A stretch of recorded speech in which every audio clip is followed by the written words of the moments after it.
सीता स्वयंवर का दिन था। जनकपुरी का राजमहल राजाओं, ऋषियों और अतिथियों से भरा हुआ था। जब भगवान राम ने शिव जी का धनुष उठाकर उसे तोड़ा तो जनकपुरी का वातावरण जय जयकार से गूंज उठा। लेकिन जैसे ही धनुष टूटा, एक अद्भुत आकाशीय गर्जना हुई, मानो ब्रह्मांड में कोई विचलन हो गया हो। इस घटना की आभा कैलाश तक पहुंची और वहां से परशुराम तक भी यह समाचार पहुंचा। परशुराम जो शिव जी के परम भक्त थे और उनके धनुष को देवताओं का प्रतीक मानते थे, यह सुनकर आग बबूला हो उठे। उनके अंदर का क्षत्रिय विरोधी स्वभाव और भी उग्र हो गया। वे तुरंत अपने तपस्थल से उठे और जनकपुरी की ओर चल पड़े। परशुराम के कदमों की गति तेज थी। उनके मुख से अग्नि समान क्रोध झलक रहा था। रास्ते में पहाड़, जंगल और नदियों जैसे उनके रास्ते से हटने को विवश हुए। उनकी दृष्टि में केवल एक प्रश्न था, किसने शिव जी के धनुष को तोड़ा? जब वे जनकपुरी पहुंचे तो उनकी परिस्थिति से सारा दरबार भयभीत हो गया। उनका चेहरा उग्र था, नेत्रों से ज्वाला सी निकल रही थी। राजमहल के द्वार पर ही उनकी गर्जना सुनाई दी, मैं परशुराम हूं। कौन है वह साहसी जिसने मेरे आराध्य शिव जी के धनुष को तोड़ने को दुस्साहस किया? वह सामने आए। अभी राजा भयभीत होकर सिर झुकाए खड़े रहे। किसी में साहस नहीं था कि परशुराम के गुस्से का सामना कर सके। लेकिन राम जो शांत, विनम्र और मर्यादित थे, राम ने अपनी जगह से उठते हुए परशुराम की ओर दृष्टि डाली। उनके चेहरे पर अद्भुत शांति थी। राम ने विनम्र स्वर में कहा, हे ऋषिवर, आपका क्रोध उचित है।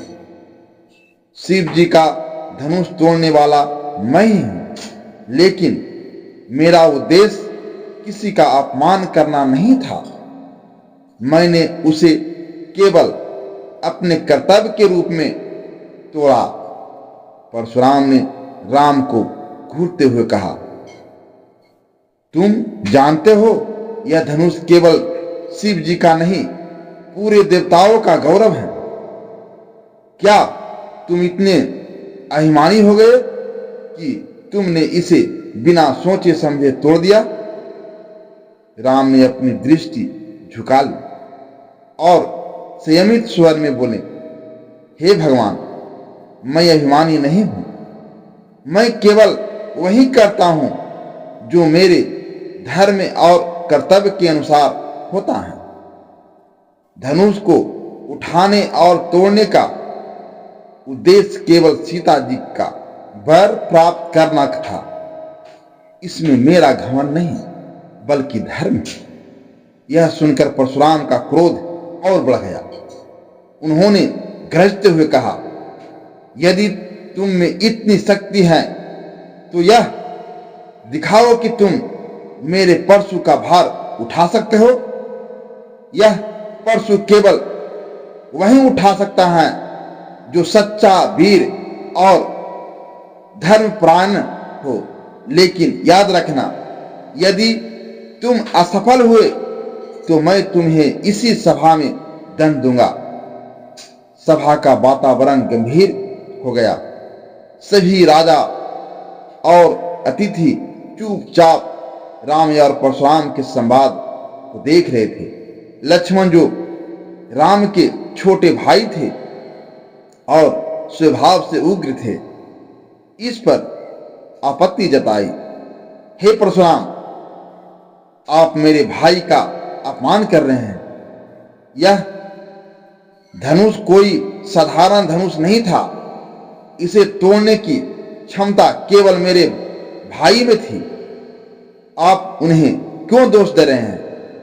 परशुराम ने क्रोधित होकर लक्ष्मण की ओर देखा और कहा, छोटे बालक, अपने वचन पर संयम रखो। यदि मैंने अपना क्रोध तुम पर प्रकट किया तो तुम्हारे अस्तित्व का कोई चिन्ह नहीं बचेगा। राम ने तुरंत लक्ष्मण को शांत किया और बोले, लक्ष्मण, यह समय धैर्य का है। ऋषिवर हमारे अतिथि हैं और उनका सम्मान करना हमारा धर्म है। इसके बाद राम परशुराम के परशु की ओर बढ़े। सभा में सन्नाटा था।